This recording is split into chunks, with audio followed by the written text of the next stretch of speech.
মই কৰ্মচাৰী সন্থাৰ পৰা এখন প্ৰেছ মিট দিছোঁ। আমি জনাব বিচাৰিছোঁ চৰকাৰক যে আমাৰ মানে 336 জন CWC আমি পাব্লিক জনস্বাস্থ্য কাৰিকৰী বিভাগৰ আমাৰ বহুতখিনি সমস্যাৰ বিষয়ে আজি জনাম আমি। আৰু তাৰ ভিতৰত আমাৰ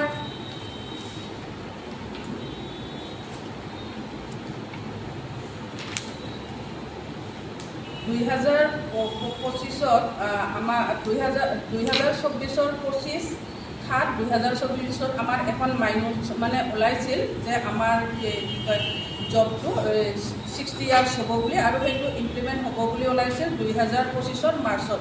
কিন্তু সেইটো এতিয়ালৈকে যিহেতু কাৰ্যকাৰী নহ'ল, আমি চৰকাৰক আহ্বান জনাব বিচাৰিছোঁ যে আমাৰ এইখিনি যাতে কাৰ্যকাৰী কৰে, কাৰণ আমি CWCখিনি বহুত সমস্যাত ভুগি আছোঁ। তাৰ বাহিৰে আৰু এটা ইয়াতে মই ক'ব বিচাৰোঁ যে আমাৰ 2024 22 ডিচেম্বৰত আমাৰ এটা ডিপাৰ্টমেণ্টৰ ফালৰ পৰা মূল্যায়ন হৈছিলে, আৰু সেইটোত আমি গোটেই CWCয়ে উত্তীৰ্ণ হৈছোঁ।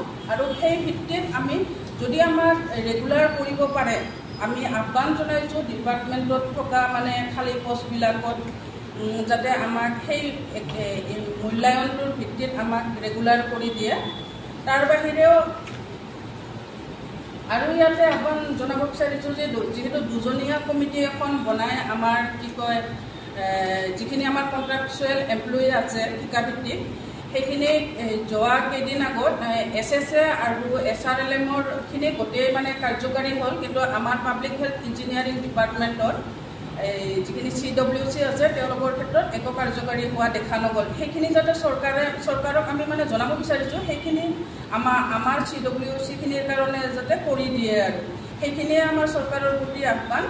আৰু এটা ইয়াতে সমস্যা আছে, আমাৰ মানে যিখিনি আগন্তুক আমি 15-16 বছৰে কাম কৰি আছোঁ, আৰু এই কাম কৰা মানুহখিনিৰ ভিতৰত আমাৰ বহুতখিনি মানুহ এতিয়া মানে 10-15 জন CWC আমাৰ ঢুকাই গৈছে। সেইখিনি আমি মানে যেতিয়াই তেওঁলোকে ঢুকাইছে তেতিয়াৰ পৰা আমাৰ কোনো বেনিফিট নাপায়, তাৰমানে সেনেকুৱা এটা আমাৰ CWCখিনিৰ চিটুৱেশ্যন হৈ আছে। সেই ক্ষেত্ৰতো যাতে চৰকাৰে গুৰুত্ব দিয়ে যে আমাক মানে ইমান বছৰে আমি কাম কৰিছোঁ, যিহেতু আমাৰ ফেমিলি আছে বা কিবা আছে, কিন্তু মানুহজন ঢুকাই গৈছে, একো ক্ষতিপূৰণ পোৱা নাই। 10 লাখ টকাকৈ যদি চৰকাৰে মানে ক্ষতিপূৰণ দিয়ে, তেতিয়া আমাৰ মানে মানুহখিনিৰ সুবিধা হয় মানে ঢুকাই যোৱাৰ পিছত। আৰু বাকী আমি যিখিনি CWC আছোঁ সেইখিনি যাতে কিবা এটা আগন্তুক দিনত ভাল মানে কৰে, আমি চৰকাৰক সেইখিনিও আহ্বান জনাইছোঁ। আৰু লগতে এইটোও কৈছোঁ যে যদি এইখিনি মানে চৰকাৰে আমাক বা ডিপাৰ্টমেণ্টৰ ফালৰ পৰা কৰি নিদিয়ে, তেনেহ'লে আমি আগন্তুক 15 দিনৰ ভিতৰত কিবা এটা কাৰ্যসূচী মানে ধৰ্ণা বা কিবা আমি ধৰ্ণা কাৰ্যসূচী কৰিবলৈ বাধ্য হ'ম। তাৰ বাহিৰেও আমি মানে ন্যায়ালয়ৰ কাষ চাপিবলৈ বাধ্য হ'ম। লগতে 10% আমাৰ বছৰি ইনক্ৰিমেণ্টৰ ব্যৱস্থা কৰা হৈছিল, কিন্তু যদিও এই কাৰ্যকলাপটো আজিলৈকে আমাৰ মানে দিয়া নহ'ল বা একো ব্যৱস্থা কৰা নহ'ল, অকল কাগজে পত্ৰই থাকি গ'ল।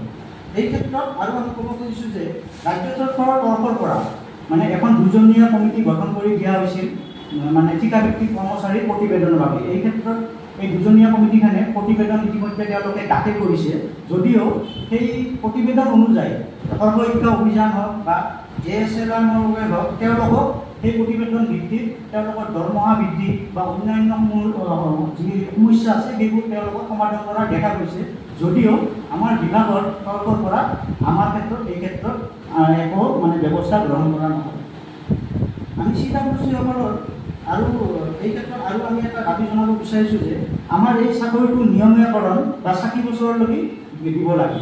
আৰু যদি তেওঁলোকে নিয়মীয়াকৰণ বা 60 বছৰৰ ক্ষেত্ৰত কিবা বাধাৰ সন্মুখীন হয়, তেতিয়াহ'লে বিভাগত খালী হৈ থকা আমাৰ যি শাখা সহায়ক বা খালাচী পদসমূহ আছে সেইবোৰত আমাৰ শিক্ষাভিত্তিত নিযুক্তি প্ৰদান কৰিব লাগে।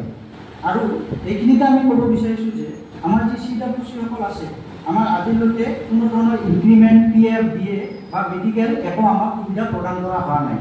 এই ক্ষেত্ৰতো আমি দাবী জনাব বিচাৰিছোঁ যে তেওঁলোকে যাতে আমাক এই সুবিধাসমূহ প্ৰদান কৰে। আৰু এইখিনিতে আমি আৰু এটা দাবী জনাব বিচাৰিছোঁ যে আমাৰ যিসকল CWC এতিয়ালৈকে ধৰক দুৰ্ঘটনাজনিত কাৰণতে হওক বা মানে অসুস্থজনিত কাৰণতে হওক পৰলোকগামী ঘটিছে, আমাৰ মানে এনেকুৱা হৈছে অৱস্থা যে যিদিনা আমাৰ ঢুকায়, মানে ধৰক 1 মাহৰ 10 তাৰিখে ঢুকাইছে, মাত্ৰ 10 দিনৰহে দৰমহাটো পাম, বাকী আমাক অন্য সুবিধা একো প্ৰদান কৰা নহয়। সেইকাৰণে আমি চৰকাৰক মানে দাবী জনাব বিচাৰিছোঁ যে আমাৰ যিসকল মানে এতিয়ালৈকে স্বৰ্গগামী বা পৰগামী হৈছে তেওঁলোকক যাতে ন্যূনতম 10 লাখ টকা ক্ষতিপূৰণ প্ৰদান কৰে। আমি এই ক্ষেত্ৰত চৰকাৰক আমাৰ এই দাবীসমূহ প্ৰদান কৰিছোঁ আৰু আমি আগন্তুক 15 দিনত যদি এই আমাৰ দাবীসমূহৰ বিষয়ে আমাৰ বিভাগৰ ফালৰ পৰা আমাৰ লগত একো আলোচনা নকৰে তেতিয়া আগন্তুক দিনত আমি জিলা ভিত্তিক ৰাজ্যিক ভিত্তিক আমি গণতান্ত্ৰিকভাৱে আন্দোলন কাৰ্যসূচী ৰখা হৈছে আৰু আমাৰ যি কাৰ্যালয়ত আমি কলা বেজ পৰিধান কৰি আমি আমাৰ কাৰ্যভাৰ যি আমাক দিয়া হৈছে আমি সেইসমূহ সমাধান কৰিম আৰু এইখিনিতে যদি আমাৰ দাবীসমূহ পূৰণ নহয় আগন্তুক দিনত আমি ন্যায়ালয়ৰ ওচৰত দ্বাৰস্থ হ'বলৈ বাধ্য হ'ম। মানে বিভাগৰ ফালৰ পৰা যদি কিবা সুবিধাখন পাবলগীয়া আছিল সেইখন সুবিধা আমাক বিভাগৰ ফালৰ পৰা একো দিয়া নহ'ল। অকল মূল্যায়নটো পাতি আমাক মানে আমি মূল্যায়নত ইতিমধ্যে কাট অফ 60% মাৰ্কো দিয়া হৈছিল আৰু এই ক্ষেত্ৰত আমি CWC সকলে গোটেইখিনি উত্তীৰ্ণ হৈছোঁ। আৰু এইখিনিতে আমি জনাব খোজোঁ যে আমাৰ যি BRC CRC সকল আগত 2009 চনৰ পৰা আমি ইয়াতে কাম কৰি আছোঁ। আমাৰ 2022 বৰ্ষৰ 14 ছেপ্টেম্বৰ তাৰিখে আমাৰ অসম চৰকাৰৰ মানে তৰফৰ পৰা এখন আমাক লেটাৰ ইছ্যু দিয়া হৈছিল কৰা হৈছিল। ইয়াতে আমাক CWC হিচাপে আমাৰ এই পষ্টটো নামাকৰণ কৰা হৈছিল। আমি আগতে BRC CRC হিচাপে আছিলোঁ কিন্তু 2022 চনৰ পৰা আমাক CWC হিচাপে নামাকৰণ কৰা হৈছিল।